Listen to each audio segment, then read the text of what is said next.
Sejam muito bem-vindos a mais um Possercast.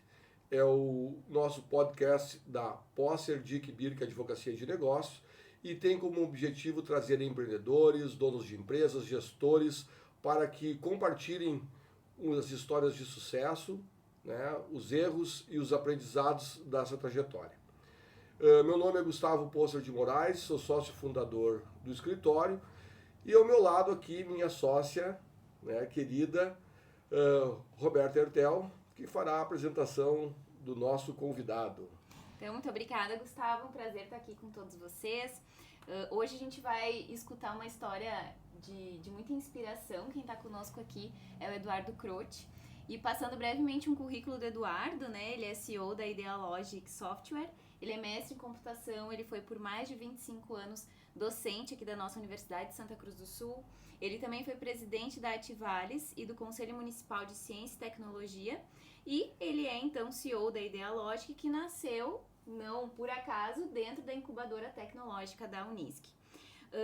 A Idealogic, dando uma... não sei o que vou falar, né, mas dando uma breve introdução, ela tem como propósito transformar desafios em oportunidades através da inovação digital.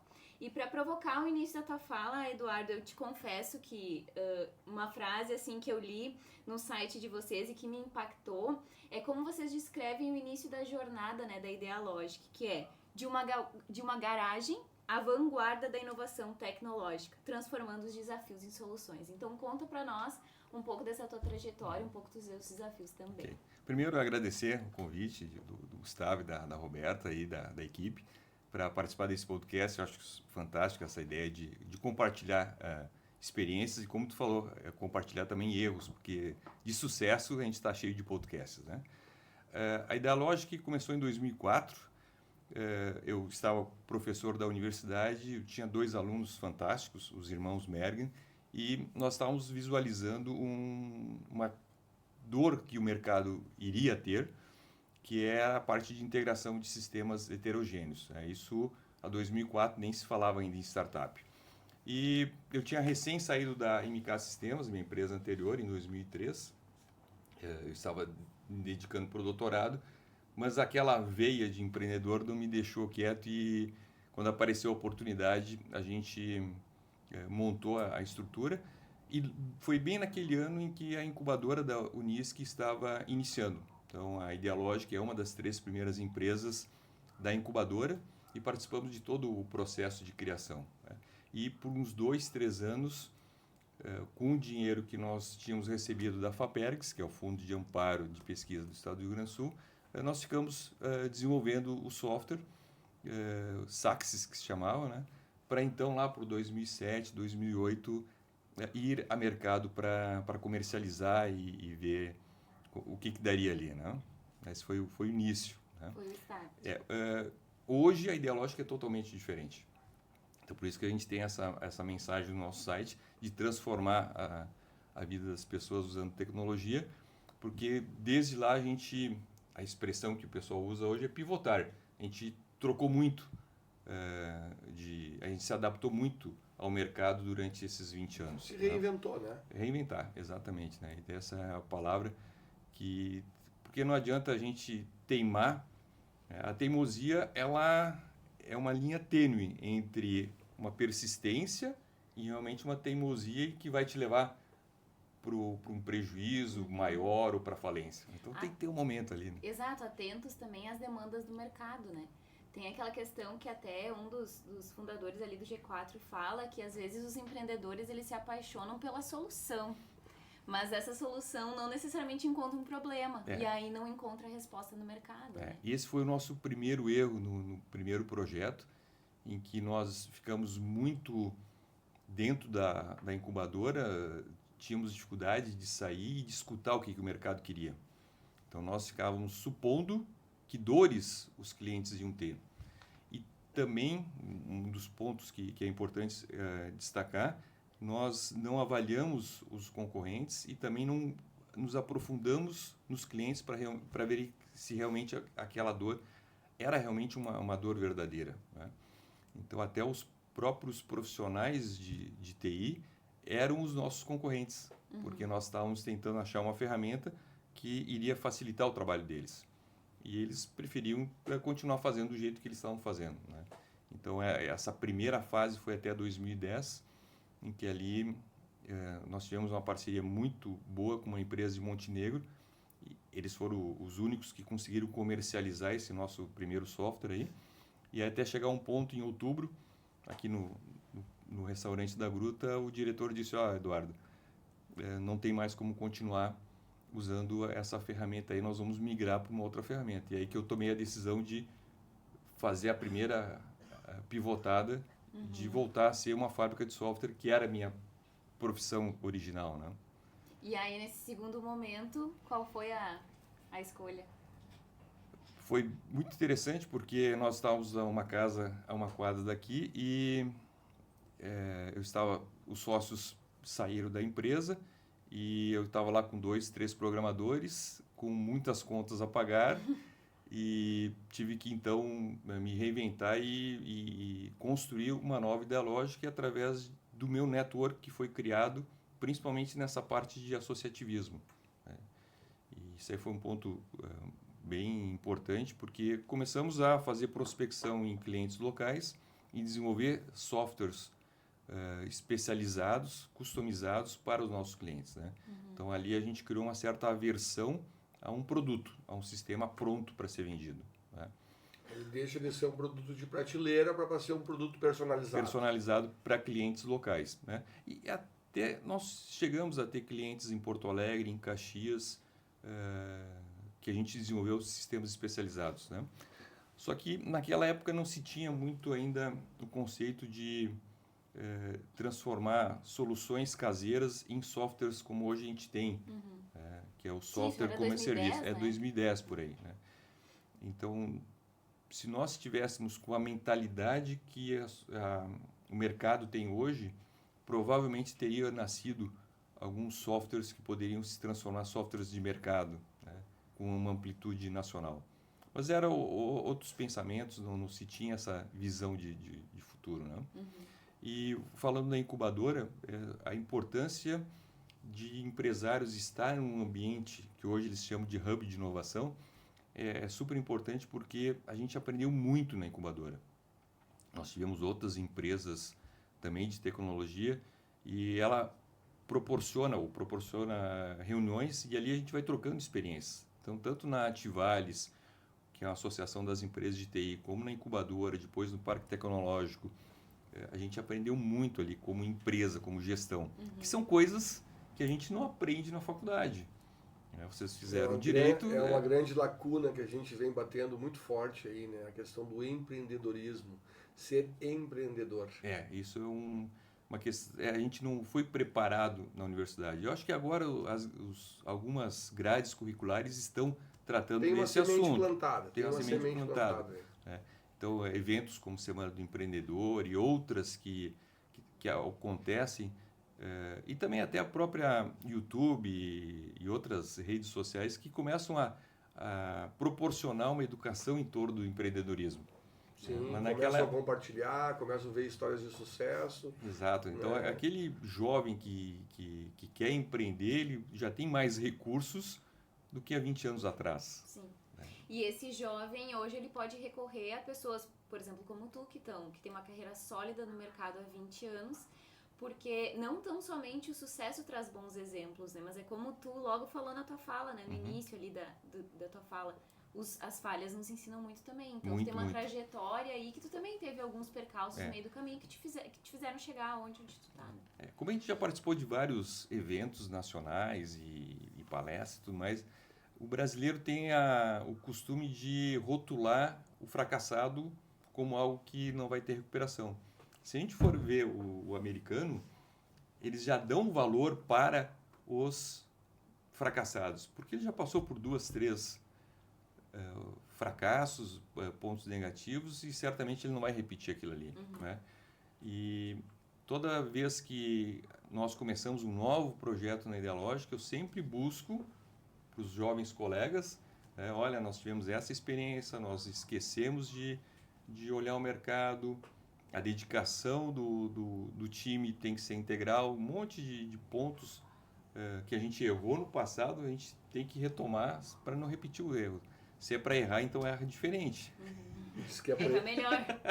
e falam que o maior professor são os erros, então realmente tu atesta isso. Exato. Eu lembro que tu comentou conosco numa conversa prévia justamente sobre essa dedicação, né, dos teus parceiros, assim. Fala um pouquinho pra gente sobre isso. Os 3, 4 projetos que não deram sucesso na empresa, a dedicação dos líderes, elas foram parciais. E não dá para ser assim.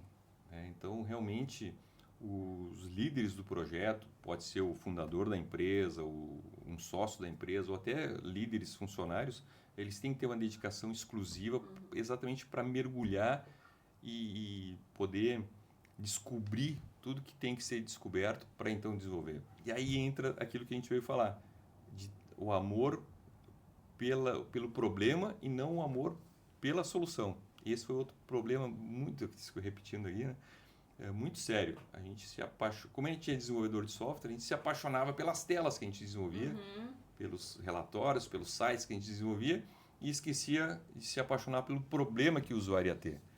Então, muitas vezes, quando nós íamos a mercado, vender o nosso sistema, prospectar ele, o pessoal batia nas costas, muito legal o que vocês fizeram.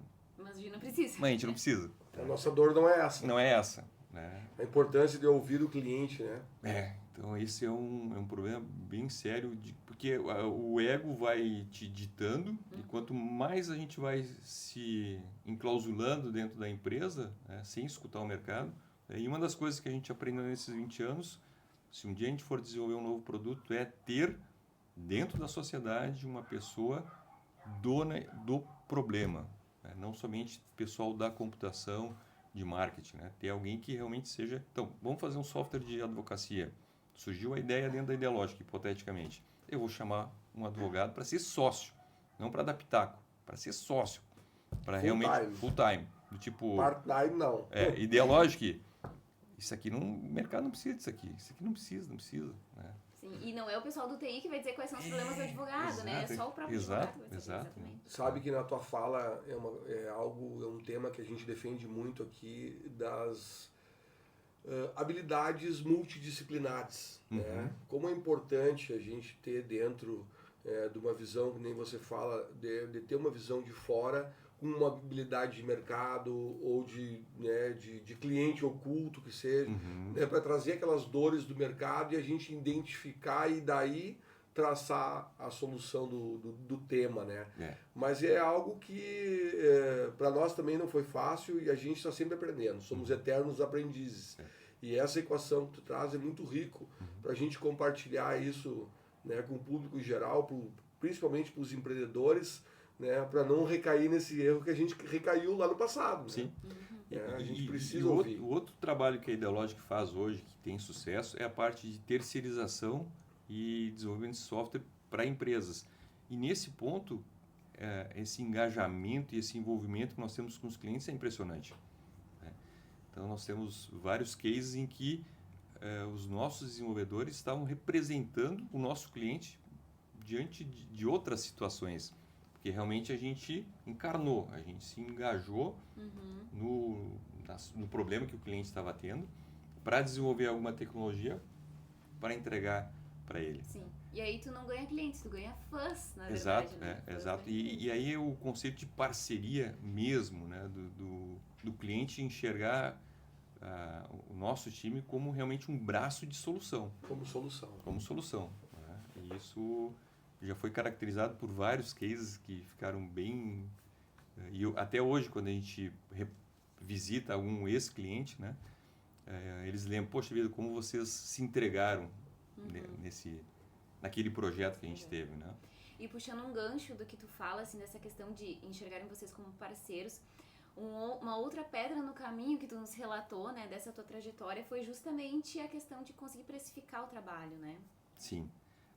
A precificação de software é diferente de um produto, porque tu tem aquele produto, ele pode ser de raridade ou não, ele pode ser adquirido no Mercado Livre ou não, e é fácil de precificar. Agora, software, tu não sabe como cobrar ele.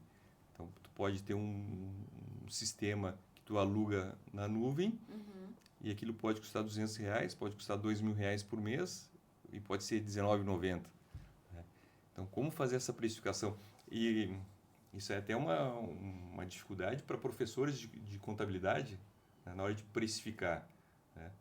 Ou precificar a produção de cadeiras, né? Ele consegue colocar lá as horas trabalhadas, as horas de máquina, a embalagem, e ele chega no final, esse é o produto, esse é o preço final desse produto, coloca os impostos, mas o nosso produto, uma vez desenvolvido, tu pode atender 5 usuários ou 5.000 usuários. E como é que tu faz essa precificação? Então, todos os programas de aceleração que a gente teve nos últimos anos, a precificação era mais em cima do que esse produto, esse serviço de software vai ajudar o teu cliente do que realmente o custo de produção. E aí, nesse sentido, o investimento começa a correr o risco, porque o desenvolvimento de software, ele está bastante caro. Ele está em alto custo. Quando é que tu vai recuperar isso aí? Né? O payback disso daí é muito questionável. Então, tu não consegue recuperar isso em 2, 3 anos. E aí tu tem que ter uma base de investimento para alcançar isso daí. Né? E também entender o escritório de advocacia também tem níveis, né? Escritório de advocacia de primeira linha, segunda, terceira e os autônomos, né? Como é que tu vai conseguir colocar R$5.000 por um advogado que está iniciando carreira? É um peso. Agora, R$5.000 para um escritório de advocacia renomadíssimo, com custo alto, R$5.000 pode ser fichinha, né? Ou é R$200. Né? Então, essa precificação de software hoje é muito complicado. Né? E muitas vezes as empresas morrem porque não conseguiram fazer uma precificação que cobrisse os custos. Estão cheios de clientes, né? Mas não conseguem manter a estrutura do teu time. Pode ser que seja alguma estratégia de, em algum momento, ser vendida, aquela empresa de software ser vendida por uma grande companhia. Né? Mas aí são tudo fatores em que o gestor tem que estar muito ligado. Tem que estar muito atento a essa movimentação do mercado. Exato. Né? Tem que se aparecer. Os americanos falam muito na recorrência, né? O software tem a questão da recorrência. Ou seja, tu desenvolve e aí tu precifica, mas ele, naquela entrega da solução do cliente, eu tenho que ter a recorrência daquela mensalidade para mim lá buscar o investimento pretérito. Sim, né? exato. E às vezes a equação não fecha. Né? Ou leva anos para fechar. E também o conceito de MVP, que é o mínimo produto viável, tu desenvolveu ele, tu colocou no mercado, em 3 meses tu já tem uma lista de novas funcionalidades para colocar no sistema para continuar competitivo. E passou mais 3 meses, então sempre vai ter software, versões para serem entregues. E isso precisa ter time. Né? E o aperfeiçoamento contínuo, né? Essa melhoria contínua ali também tem custo. Também. É uma equação difícil. É uma equação difícil, mas para poucos, né? Pra gente... E é por isso que é importante ter envolvimento em eventos que hoje estão chamando de summits, né? O Salt Summit, o Gramado Summit, o Web Summit, de trocar experiências, né? O Sebrae faz um trabalho muito interessante, que é o Sebrae X, que é bem voltado para a inovação. Existem várias empresas no Brasil, aqui no Rio Grande do Sul, que são as aceleradoras, que são empresas que dão mentorias para que as empresas de software possam discutir internamente. Então, é a parte financeira, marketing, comercial, branding, tudo isso tem que ser bem discutido. E não é mais aquele discute-se uma vez e aquilo fica encadernado por 2, 3 anos. Não. A cada 6 meses tu tem que revisar aquele teu projeto original para verificar se realmente está dentro da linha. E isso é bacana de como tu traz a tua experiência, porque cada vez mais, principalmente questões de startup, né? Às vezes a gente tem a falsa ideia de que startup é coisa de jovem, de 20 e poucos anos e tudo mais, mas os números, tanto aqui nos Estados Unidos quanto no Brasil, mostram que a maioria dos fundadores tem na média de 40 anos, né? Nos Estados Unidos 42, aqui 40, um pouco menos, 35, 40. E isso mostra também que os próprios investidores, eles olham para os fundadores de empresas que têm maior experiência, justamente porque traz tudo que tu tá contando, já falhou, né? Traz mais estabilidade financeira também, então se tornam mais atrativos para os investidores também nessas novas demandas que estão surgindo, né? Por isso que é muito interessante essa troca que tu traz. Sim. A troca do novo com alguém já mais experiente, né? Isso é fundamental. É que pelos filmes a gente vê lá Steve Jobs, Bill Gates, quando eles eram jovens, né? Só que recentemente, nos últimos 10, 15 anos, esses jovens, ou eles estão com uma ideia e uma persistência, chamando teimosia, né? Uma persistência muito grande naquela ideia, que vai vingar e vai virar um unicórnio, ou eles são rapidamente absorvidos por uma empresa que contrata eles para serem desenvolvedores, né? Então, ou compram a empresa inteira, né? O M&A vai lá, né? Vem para dentro aqui, vamos ser sócios. Isso. E aí, então, essa entrada de pessoas mais experientes, mais sênior nos projetos, é uma nova conotação que está se dando às startups. Pessoas de mais de 40 anos, né? Se a gente for olhar aí os programas de aceleração, ou também passar um dia no Salt Summit, né? Dá para ver que são mais pessoas de 30, 40 anos que estão já na sua profissão, já consolidadas, médicos, engenheiros, advogados, e querem levar essa experiência que eles têm do escritório, da empresa, para uma startup. Porque eles entendem as dores, eles conhecem o mercado, exatamente. E estão com dinheiro, e aí sim se associam a uma equipe de tecnologia para fazer essa escalada aí, né? Essa troca de experiência está sendo bem interessante, né? E, consequentemente, vem também problemas intergeracionais, né? Sempre. Sempre é um desafio das pessoas, né? Gerir pessoas é um desafio diário, né? Nós já tivemos 19 anos, 20 anos, né? E a gente não queria... Quer dizer, naquela época até a gente tinha uma disciplina, um respeito maior para os mais velhos. Muito. Hoje em dia, os conflitos geracionais são mais ardentes, né? Eles ficam mais evidentes. São mais evidentes, e a geração nova aqui, eles querem um outro pensamento. Aquele trabalho árduo de virar noites e tudo mais, já não é mais tão bem aceito por essa nova geração. E a qualidade de vida. Então, esse equilíbrio entre gerações também é uma experiência que tem que ser bem equalizada entre os dois lados. Exato. Porque também traz algo que não se pensava tanto antes, saúde mental, enfim, essa nova geração também. Aquelas frases de 30, 40 anos atrás, de suar a camiseta, dar o sangue, isso aí já não entra mais. Já era, né? Já era. O negócio agora é ambiente de trabalho e desafio. Exato, qualidade de vida e tudo mais. De vida e ter liberdade, né? Exato, né?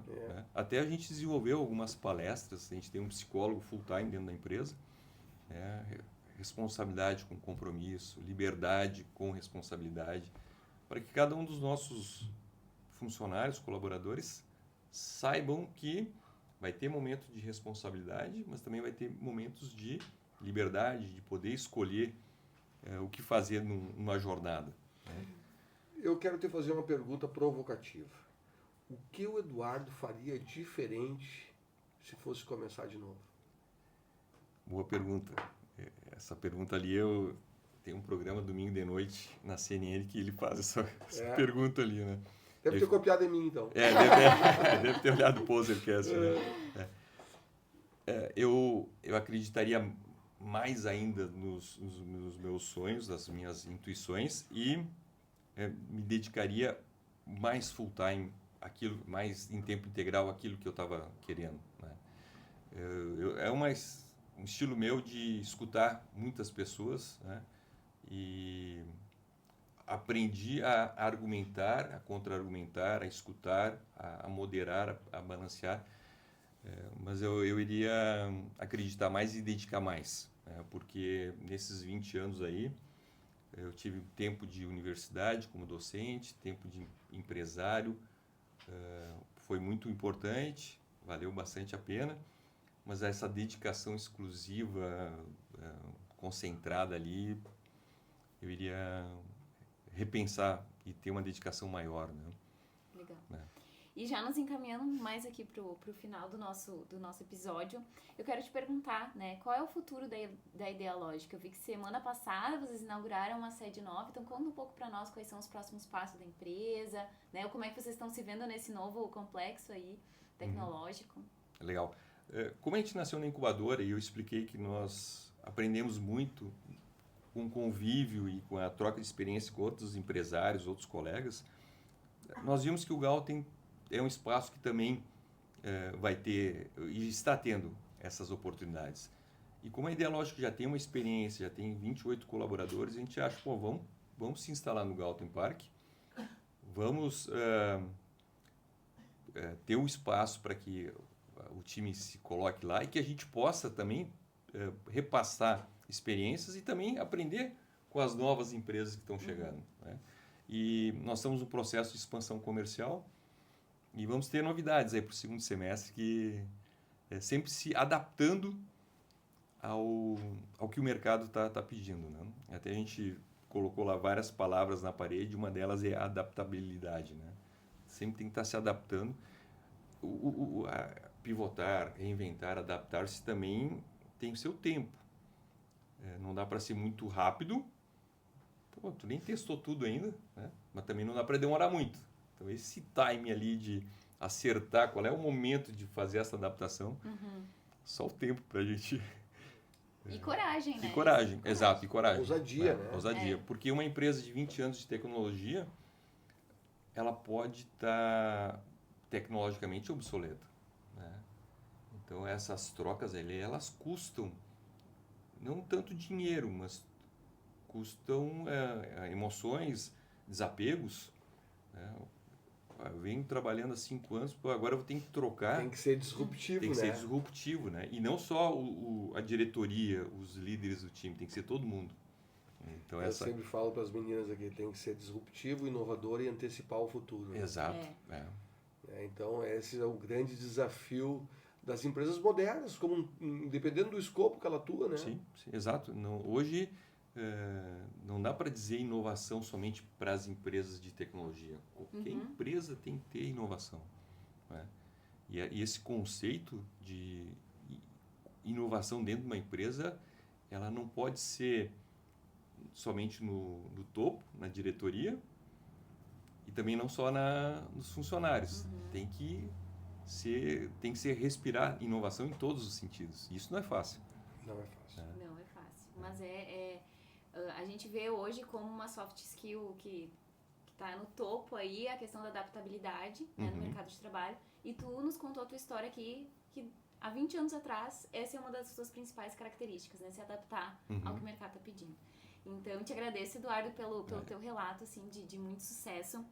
Tu trouxe pra gente reflexões importantes, né? Não só pra nós, mas pra quem também tá assistindo o podcast, que são muito válidas, pra gente saber que no caminho pra se chegar ao topo, né? Por vezes vai ter que recuar, vai ter que voltar e vai ter que mudar. E tudo que tu tem feito serviu de inspiração também pra gente pensar nesse episódio aqui, porque tenho certeza que quem tá ouvindo aí vai se inspirar na tua trajetória. Okay. Então, muito obrigada por ter participado. Eu que agradeço bastante esse momento aqui, e passou tão rápido, tão prazeroso aí. Muito obrigado aí. Que bacana. Te agradece imensamente. Muito obrigado. Exatamente. Então fica um agradecimento também a quem está nos assistindo. Não deixem de curtir e compartilhar esse nosso vídeo aqui, né? Comentar também. E sigam a Posterdick nas redes sociais, o nosso Instagram, que é @Posterdick, e sigam acompanhando nossos conteúdos nas redes sociais.